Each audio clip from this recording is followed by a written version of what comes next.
তামিম ইকবালের batting position নিয়ে তুলকালাম কাণ্ড ঘটেছে বিশ্বকাপ শুরুর আগে। অবস্থা এমন পর্যায়ে পৌঁছে গেল যে তামিম ইকবাল বিশ্বকাপে না যাওয়ারই সিদ্ধান্ত আসলে নিয়ে ফেলেন। এবার আর এক ওপেনার লিটন কুমার দাসের ব্যাটিং পজিশন নিয়ে আলোচনা শুরু হয়েছে। তবে সেই আলোচনা লিটন দাসকে নিয়েও আছে নাকি নতুন পরিকল্পনা। তবে আসসালামু আলাইকুম সুপ্রিয় দর্শক বন্ধুরা, বাংলাদেশের বিশ্বকাপ মিশন শুরু হয়েছে বেশ আলোচনা এবং সমালোচনার মধ্য দিয়ে। যদিও সেই সকল সমালোচনাকে পিছনে ফেলে আফগানিস্তানের সাথে বেশ ভালোভাবে জয়লাভ করেছে বাংলাদেশ ক্রিকেট টিম, কিন্তু একটা জায়গায় রয়ে গিয়েছে আলোচনা, আর সেই জায়গাটি হচ্ছে বাংলাদেশের ওপেনিং সমস্যা। দর্শক বন্ধুরা, তামিম ইকবালকে বিশ্বকাপ থেকে বাদ দিয়ে সারা দেশে এক অস্থিরতার জন্ম দিয়েছিল এবং নানা সমালোচনার জন্ম দিয়েছিল। কিন্তু এবার বাংলাদেশের ওপেনিং স্লট নিয়ে বেশ কিছু বিষয় উঠে এসেছে। দর্শক বন্ধুরা, আবার লিটন কুমার দাসকে ওপেনিং থেকে সরিয়ে অন্য যে কোনো জায়গায় তাকে খেলানো উচিত বলে মন্তব্য করেছেন বাংলাদেশের বেশ কিছু ক্রিকেট বিশ্লেষকরা। দর্শক বন্ধুরা, এবার এটাই সত্য হতে চলেছে। এবার লিটন কুমার দাসকে ওপেনিং থেকে বাদ দেওয়াকে বেশ ভালোভাবে নিচ্ছে ক্রিকেট বোর্ড। দর্শক বন্ধুরা, চলুন আমরা দেখে নেই শেষ পর্যন্ত লিটন কুমার দাসের কি হতে চলেছে। তাহলে কি ওপেনিং থেকে লিটন কুমার দাসের অব্যাহতি পেতে চলেছেন? তো দর্শক বন্ধুরা, অবশ্যই ধৈর্য সহকারে পুরো ভিডিওটি দেখবেন, তাহলে সকল বিষয়গুলি পরিপূর্ণ বুঝতে পারবেন। তামিম ইকবালের ব্যাটিং পজিশন নিয়ে তুলকালাম কাণ্ড ঘটেছে বিশ্বকাপ শুরুর আগে। অবস্থা এমন পর্যায়ে পৌঁছে গেল যে তামিম ইকবাল বিশ্বকাপে না যাওয়ারই সিদ্ধান্ত আসলে নিয়ে ফেলেন। এবার আর এক ওপেনার লিটন কুমার দাসের ব্যাটিং পজিশন নিয়ে আলোচনা শুরু হয়েছে। তবে সেই আলোচনা একেবারে অযৌক্তিক কিন্তু না, কারণ শুধুমাত্র ওয়ার্ম আপ ম্যাচে শ্রীলঙ্কার বিপক্ষে 61 রানের ইনিংসটা বাদ দিলে লিটন কুমার দাসের সবশেষ যে 10 বা 15টা ওয়ানডে ইনিংস, সেখানে উল্লেখযোগ্য তেমন কিছু নেই। আফগানিস্তানের বিপক্ষে ওয়ার্ল্ড কাপ ওপেনিং ম্যাচে লিটন কুমার দাস রান করতে ব্যর্থ হয়েছেন। কত 13 রান তিনি আসলে করলেন। তার আগে ইংল্যান্ডের বিপক্ষে ওয়ার্ম আপ ম্যাচে 5 রান করেছেন। তার আগে এশিয়া কাপে ভারতের বিপক্ষে 0, শ্রীলঙ্কার বিপক্ষে 15, পাকিস্তানের বিপক্ষে 16 রান করেছেন। ঘরের মাটিতে নিউজিল্যান্ডের বিপক্ষে একটা ম্যাচ খেলেছেন, সেখানে রান করেছেন 6। তিনি আসলে রানের ভেতরে নেই।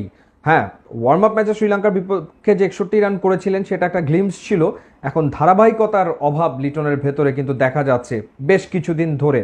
তো সেই ক্ষেত্রে আলোচনাটা এসছে লিটন কুমার দাসকে অন্য কোনো ব্যাটিং পজিশনে খেলানোর, এবং এই আলোচনাটা মূলত তুলেছেন বাংলাদেশের সাবেক ক্রিকেটার মোহাম্মদ আশরাফুল। তিনি বলেছেন যে লিটন কুমার দাসের আসলে ওয়ানডে ফরম্যাটেও ব্যাট করা উচিত নাম্বার 5 বা নাম্বার 6 পজিশনে।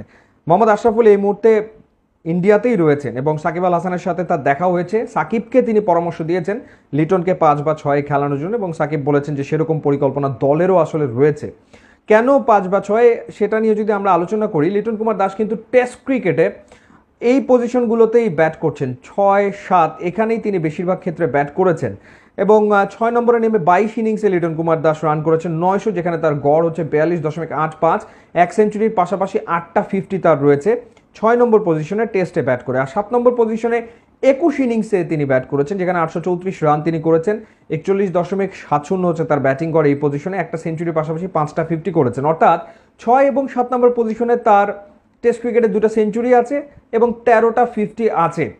মোহাম্মদ আশরাফুলের কথা হলো যে লিটন কুমার দাস বল যখন সফটওয়্যার হয়, নতুন বলটা একটু সফটওয়্যার হলে তখন তুলনামূলক বেটার ব্যাটিং করেন, সেটা টেস্টে আসলে প্রমাণিত, প্রুভেন। আবার একই সাথে তাকে অবশ্য টেস্টে 6 বা 7 খেলানোর আর একটা কারণও আছে। কারণ হচ্ছে যে যখন আবার সেকেন্ড নিউ বল নেওয়া হয়, তখন বলটা নতুন থাকলে যে ওপেনিংয়ে অভ্যস্ত তার জন্য খেলা সহজ হয়, সেই কারণে লিটনকে ওরকম পজিশনে খেলানো হয়। আর ওয়ানডে ফরম্যাটে লিটন 5-এ ব্যাট করেছেন, 4 ম্যাচে ব্যাট করেছেন, যেখানে 168 রান তিনি করেছেন। তার গড় হচ্ছে 56 এই 4 ম্যাচে, একটা 50 আছে, এবং সেই 50টাও খুবই সিগনিফিকেন্ট 50। সেটা 2019 ওয়ার্ল্ড কাপে ওয়েস্ট ইন্ডিজের বিপক্ষে 94 রানে তিনি অপরাজিত ছিলেন 5 নম্বরে ব্যাট করতে নেমে, এবং ওয়েস্ট ইন্ডিজের বিপক্ষে বাংলাদেশ সেই ম্যাচ জিতেছিল। আর সে কারণেই লিটনকে আসলে 5 বা 6-এ এবারের বিশ্বকাপে যদি দেখা যায় তাহলে অবাক হওয়ার কিছু থাকবে না। জানিয়ে রাখি যে এবার ওয়ার্ল্ড কাপ কিন্তু আপনার হাতের মুঠোয়। বিশ্বকাপের স্কোর আপডেট বা সব রকমের আপডেট, লাইভ ম্যাচ, আপনি সব কিছু পেয়ে যাচ্ছেন মাই জিপি অ্যাপে। গ্রামীণ ফোনের দারুণ উদ্যোগ।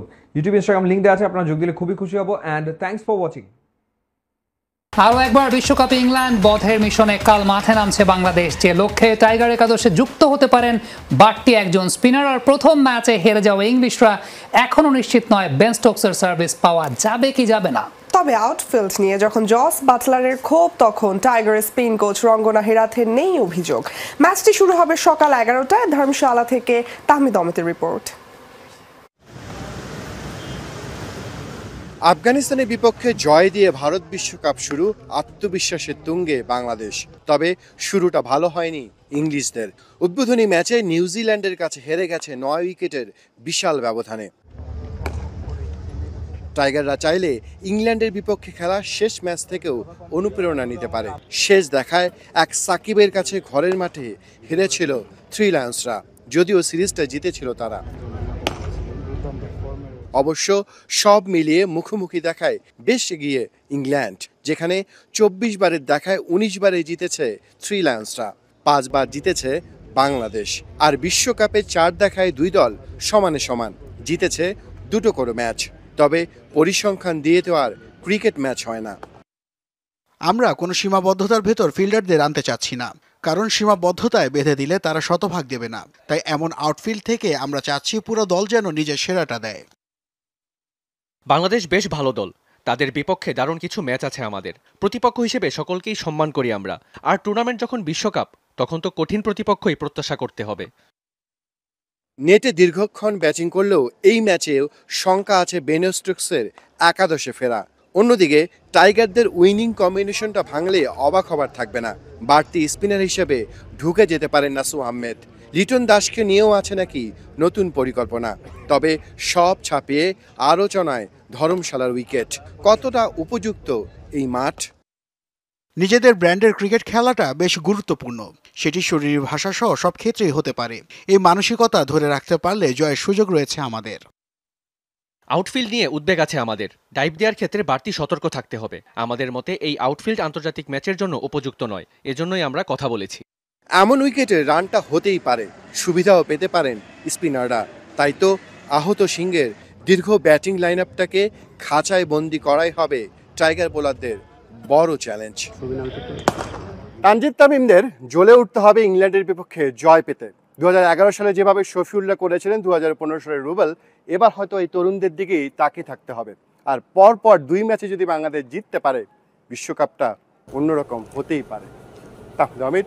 তো দর্শক বন্ধুরা, আপনারা হয়তো পুরো ভিডিওটি দেখে এবং এই সকল বিষয়গুলো জেনে অবশ্যই বুঝতে পেরেছেন অবশেষে বাংলাদেশের ক্রিকেট টিমটি ওপেনিং যে সমস্যা রয়েছে সেই সমস্যা যেন কোথাও নিয়ে গুছাতে পারছে না। এবার লিটন কুমার দাসের অফর্মের কারণে এবার ওপেনিং নিয়ে বেশ কিছু সমস্যায় পড়ে গিয়েছে বাংলাদেশ ক্রিকেট।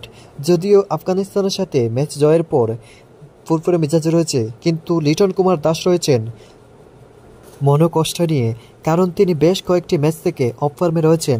দর্শক বন্ধুরা, এবার লিটন কুমার দাসকে ওপেনিং থেকে অন্য যে কোনো পজিশনে খেলানোকে কেন্দ্র করে আপনাদের কাছে কেমন লেগেছে? আসলে কি লিটন কুমার দাস অন্য কোনো জায়গায় ভালো পারফর্ম করতে পারবেন? এ বিষয়ে আপনাদের কি মতামত অবশ্যই কমেন্ট করে জানিয়ে দেবেন। তো দর্শক বন্ধুরা, ভালো থাকুন, সুস্থ থাকুন। আল্লাহ হাফিজ। আসসালামু আলাইকুম ওয়া রাহমাতুল্লাহি ওয়া বারাকাতুহু।